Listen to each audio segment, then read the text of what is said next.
पढ़ाई कर रहे हैं तो उसके लिए बहुत जरूरी है कि हम शांति धाम को याद करें, क्योंकि ये सुख शांति धाम को याद किए बिना मिल नहीं सकता।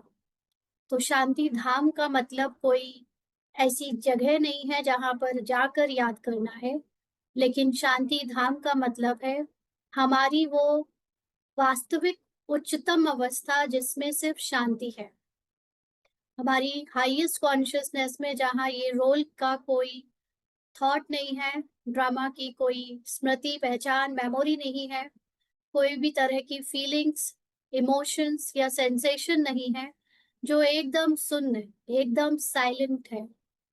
उस साइलेंट बीइंग होने को, अपने को उस अवस्था में बार बार टिकाना सुख पाने का एकमात्र रास्ता है।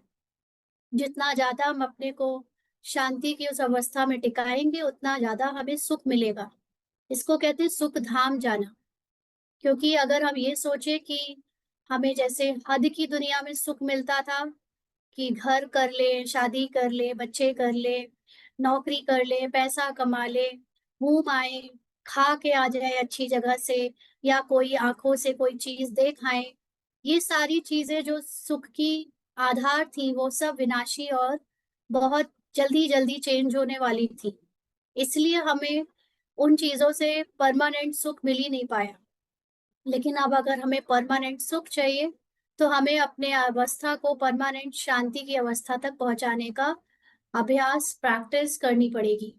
क्योंकि ये जो रोल है, रोल में तो अभी कलयुग का रोल चलने वाला है, और कलयुग के हिसाब से जो बची हुई स्क्रिप्ट है वो कुछ ना कुछ हलचल करती रहेगी। और अगर मैं अपने को रोल समझूंगी, कैरेक्टर के संकल्प, फीलिंग और इमोशन से बार बार अगर प्रभावित होंगी, तो मैं सुख, जो इटर्नल सुख है आत्मा का, अविनाशी सुख, वो प्राप्त नहीं कर पाऊंगी।